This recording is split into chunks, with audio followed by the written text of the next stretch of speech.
Salut, du coup c'est Nicolas, je suis un de vos tuteurs de Bioche cette année. Et là, on va se retrouver pour une petite vidéo sur les acides aminés. Mon but c'est pas de vous refaire tout le cours, c'est surtout de s'attarder sur comment reconnaître les différents acides aminés. Parce que ça va vraiment être la base pour tous les différents exercices sur les protéines. Il faut bien être capable de connaître les différentes spécificités et les différentes choses en rapport avec les acides aminés. Du coup, c'est parti! Donc tout d'abord, on va s'attarder un petit peu juste sur la notion d'acide alpha-aminé. Qu'est-ce que c'est que les acides alpha-aminés? Bien, un acide alpha-aminé, ça veut dire que le carbone alpha, c'est la chaîne principale, le premier, va porter à la fois la fonction amine, qu'on retrouve ici, et la fonction carboxylique. Pour les acides non alpha-aminés, eh bien, c'est l'inverse. On voit qu'on a bien la fonction acide et la fonction amine, mais elles ne sont pas portées par le même carbone.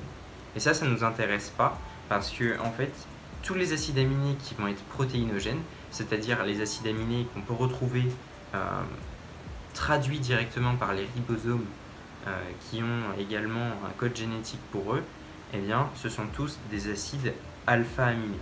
Parmi les acides alpha-aminés, il y a évidemment aussi des acides qui ne sont pas protéinogènes, c'est-à-dire qu'ils ne sont pas traduits directement par les ribosomes, mais ils sont quand même alpha-aminés, parce que pour être alpha-aminé, il suffit en fait, comme je l'ai dit, d'avoir la fonction amine et la fonction acide sur le même carbone. Les non-alpha-aminés sont, eux, par principe, non protéinogènes. Ça ne veut pas dire qu'ils ne sont pas importants. Ils peuvent avoir plein d'autres rôles. Ça peut être des médiateurs de l'immunité, ça peut être des ligands pour certains récepteurs. Voilà. D'abord, on va s'intéresser aux acides aminés protéinogènes. C'est les seuls qu'il faut connaître bien dans le cours, et il y en a 20.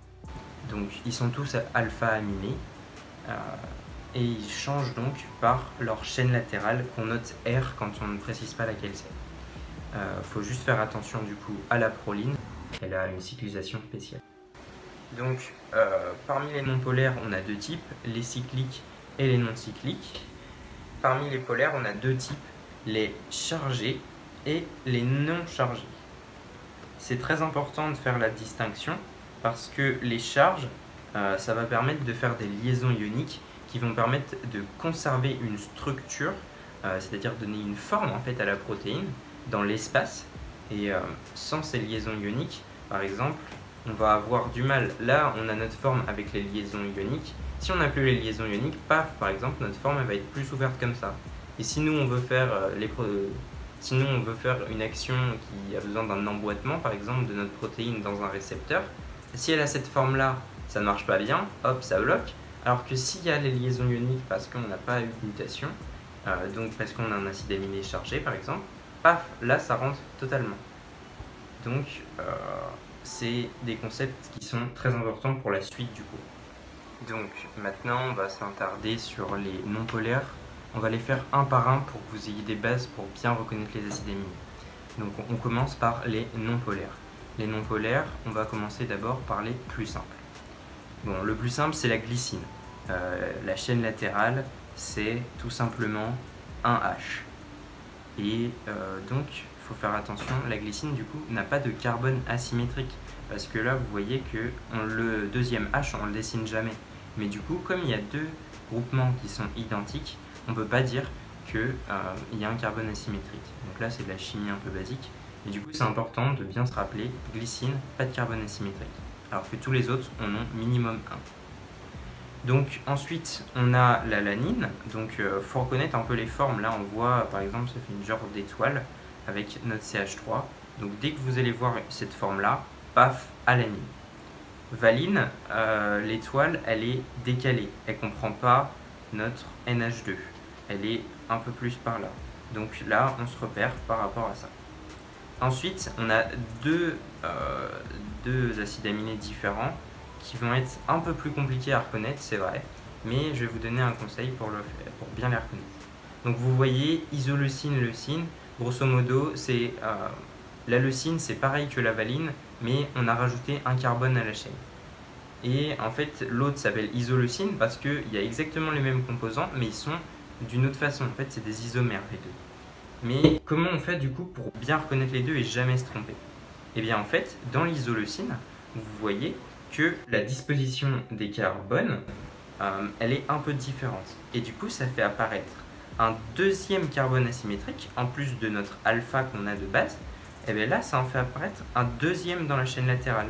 Donc si vous voulez faire la différence entre une leucine et une isoleucine, s'il y a deux carbones asymétriques, paf, isoleucine, aucune réflexion. Alors que si c'est une leucine, vous voyez que là, on a un carbone asymétrique, celui qu'on a d'habitude, mais par contre, la chaîne latérale, il y a deux H sur le carbone, donc il n'y a qu'un seul carbone asymétrique. Pareil pour celui d'en dessous, parce que vous voyez qu'il y a deux CH3, et donc il n'est pas asymétrique. Donc maintenant, on va s'intéresser aux acides aminés non polaires. Les zones non polaires, ils ont des chaînes qui ont une chaîne un peu plus complexe. Donc là, on s'intéresse à ceux qui sont cyclisés plus la méthionine. Donc la méthionine, pourquoi on la compte parmi les non polaires? En fait, vous voyez que le soufre qui est ici, il est un peu neutralisé par le CH3 au bout. C'est pour ça en fait, c'est juste une chaîne hydrocarbonée dans laquelle un soufre est venu s'implanter. Donc c'est pour ça, il n'y a pas de char, il n'est pas polaire du tout. Ensuite, la phénylalanine, pour la reconnaître, c'est très simple. C'est celle qui a un cycle benzénique tout au bout. Donc c'est un cycle très simple qui est conjugué, comme vous l'avez vu en chimie. Le tryptophane, il a lui un noyau indole qu'il faut bien reconnaître. Donc c'est un noyau benzénique plus avant un noyau avec le N. Donc lui, il faut faire attention à ne pas le confondre avec l'histidine. Dans l'histidine, les N, ils sont directement dans le cycle conjugué. Là, c'est pas le cas. On voit que le cycle conjugué, il est tout seul, le cycle conjugué benzénique, pardon, il est tout seul sans ces N à l'intérieur. Okay, donc ça permet de le différencier bien avec l'histidine. Et ensuite, on a la proline. Donc là, c'est vraiment pareil, vous voyez un cercle simple avec le N de la fonction amine qui est incluse dedans et il n'y a pas de double liaison. Donc c'est comme ça qu'on fait pour ne pas le confondre avec les deux autres. Ensuite, on va s'intéresser aux polaires chargés. Non chargés, pardon. Donc les polaires non chargés, on a la sérine, la tréonine, l'asparagine, la glutamine et la tyrosine. Donc, faut faire attention. Pourquoi ceux-là, ils sont pas chargés? Déjà, la sérine, vous voyez que l'alcool, il est tout seul dans un coin et il va pas se charger. La tréonine, pareil, l'alcool, il est plutôt stabilisé, donc les pKa ne permettent pas de se charger. Vous voyez la tréonine, deuxième acide aminé, qui a deux carbones asymétriques. Il y en a deux. Il y a donc la tréonine et l'isoleucine. Mais vous ne pouvez pas vous confondre entre les deux parce que dans la tréonine, il y a un OH qu'on ne trouve pas dans l'isoleucine. C'est pour ça qu'il est polaire. Mais pas chargé, attention. L'asparagine, quant à elle, l'asparagine et la glutamine, là pour les différencier, la glutamine, il y a un carbone en plus. Donc là, il faut vraiment vous entraîner à reconnaître les formes. Et vous le verrez direct, dans la glutamine, au bout d'un moment, peut-être pas tout de suite. Et la glutamine, vous voyez qu'il y a une espèce de S qui se forme dans la structure. Alors que l'asparagine, c'est juste un V, avant la fonction amide. Donc eux aussi, ils ne sont pas chargés parce qu'en fait, la fonction amide, elle est assez stable. Et donc, elle ne va pas avoir besoin de se charger pour s'équilibrer. Ensuite, on a la tyrosine. Donc là, il faut faire attention à ne pas la confondre avec la phénylalanine parce que c'est grosso modo la même chose, sauf qu'à la place d'avoir simplement un cycle benzénique, on a un cycle benzénique qui va être ajouté avec une fonction alcool. Ça devient donc un phénol qui fait partie des cycles benzéniques. C'est assez important parce que les cycles benzéniques pour les acides aminés permettent d'absorber dans les UV. Donc, qui absorbe dans les UV, on a la tyrosine, le tryptophane et la phénylalanine. Donc, ça, c'est grâce à leur cycle benzénique qu'on retrouve dans leur structure. L'histidine, elle a un cycle conjugué, mais il y a les N dedans, il n'est pas benzénique, absorbe pas dans les UV. Voilà. Mais donc là, pour la tyrosine, on fait attention avec le OH, à ne pas confondre avec la phénylalanine. Donc là, j'en profite, je vais vous faire un petit exo de pKa pour vous montrer. En fait, la tyrosine, elle pourrait être chargée, mais elle ne l'est pas dans le corps humain. Et je vais vous expliquer simplement, et puis ça vous fera une petite méthode d'exercice. Donc vous voyez, là on a mis notre acide aminé, on a le pKa de chaque chaîne latérale, et nous ce qu'on veut c'est choper la forme qui va être non chargée. Enfin on va faire les différentes formes aux différents pH avec la courbe de prédominance comme vous le voyez en chimie. Donc on a nos différents pKa, la fonction acide on sait que avant 2,2 on va avoir COOH et après on va avoir COO-. Hop. Voilà. Ensuite, la deuxième fonction, on va prendre la fonction NH2, et bien elle va être sous la forme acide avant, donc NH3+, NH3+, pardon, oui. Et ensuite NH2 parce qu'elle perd son carbone, là c'est la forme, on a la forme basique. Et pareil après. Et la chaîne latérale, donc elle se charge à pH, elle perd son carbone, enfin elle perd pardon, son hydrogène à pH 10,9. Donc là on a OH, là on a OH, là on a encore OH, et là on a O-. Donc si on fait le bilan des charges, là on a -2, là on a -1, là on a 0, et là on a +1.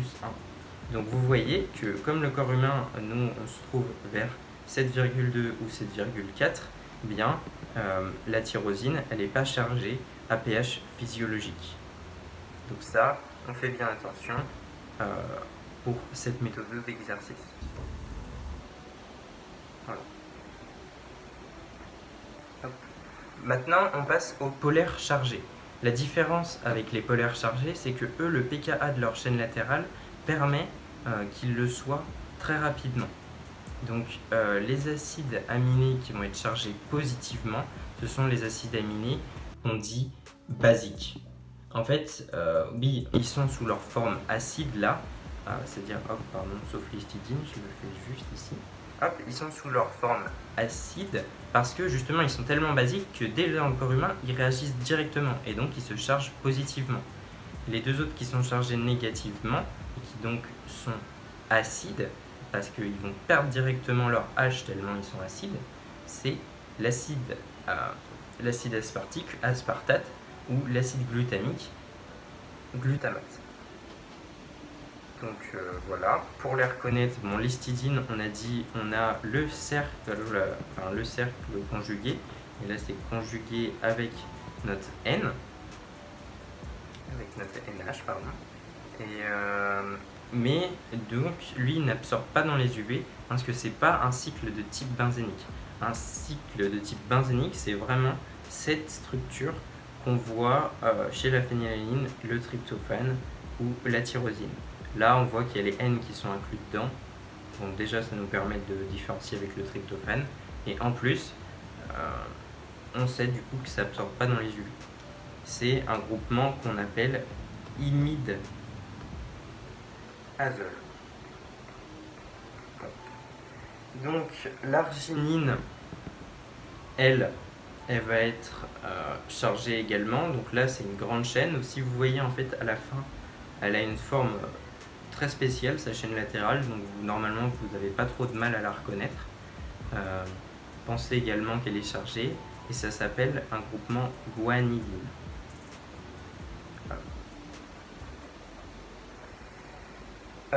Voilà, donc là je vais vous faire un petit exo de pKa pour vous montrer, toujours pour vous montrer la méthode et puis pour montrer pourquoi ces acides aminés sont chargés. Donc j'ai remis les pKa des chaînes latérales de cet acide aminé cette fois-ci. Donc on commence par le COOH. Donc on sait que pour dessiner, d'abord il est sous sa forme acide sur notre groupe. Dès qu'on passe son pKa, paf, il passe en CO-. CO-, CO-. Voilà. Ensuite, on s'occupe de la chaîne latérale la chaîne latérale, oui, pourquoi pas. Donc c'est encore un COH ici, qui est lui chargé à 4,3. Donc d'abord on a COH, COOH, COO-, et hop, on continue, COO-. On fait enfin la fonction amine, donc NH3+, sous la forme acide, NH3+, tant qu'on ne l'a pas dépassé, NH3+, NH2, parce qu'on a dépassé. Donc là, on voit que sous la forme, le pH 7, il se retrouve entre les deux. Et là, on voit qu'au pH 7, eh bien, on a au bilan des charges une charge négative qui reste, parce qu'on en a deux qui s'annulent. Et donc, vous voyez que le glutamate est tellement acide que à pH physiologique, eh bien, l'acide aminé glutamate est chargé négativement. Donc maintenant qu'on a vu à peu près les différents acides aminés, comment les reconnaître, etc., par rapport à leur chaîne latérale toujours, on va s'intéresser à une autre propriété, c'est la propriété qu'on appelle le fait que ce soit des acides aminés essentiels, semi-essentiels ou non essentiels. Donc semi-essentiel et semi-indispensable, c'est pareil. Pareil, un acide aminé indispensable et essentiel, pareil. Donc les acides aminés indispensables, ce sont des acides aminés qu'on ne peut pas synthétiser chez l'homme. On est obligé donc de les récupérer par l'alimentation. On a parmi eux la méthionine, la leucine, la valine, la lysine, l'isoleucine, la phénylalanine, le tryptophane et la thréonine.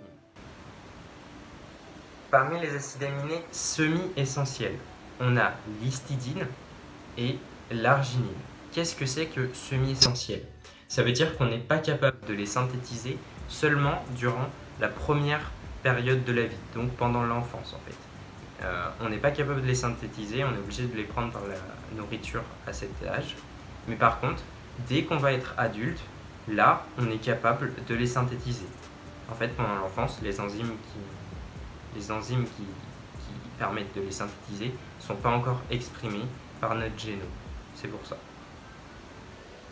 Voilà. Donc...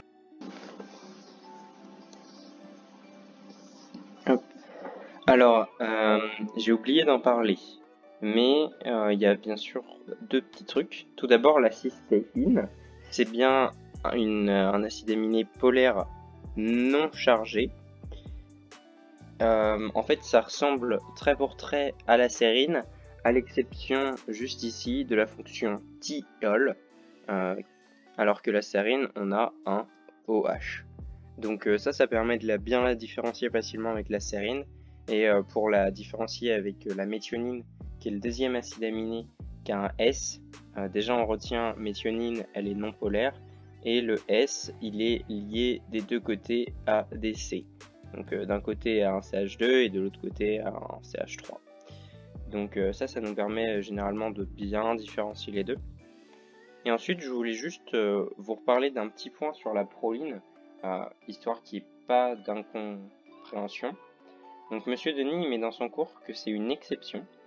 Et en fait, faut pas confondre. En fait, c'est une exception parce qu'elle a une amine secondaire.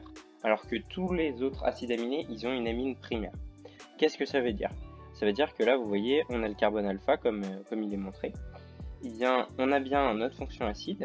Ici, notre fonction amine. Donc, on a bien notre acide aminé comme voilà. Par contre, la chaîne latérale, vous voyez qu'elle s'est cyclisée, hop, et qu'elle est partie se relier à l'amine.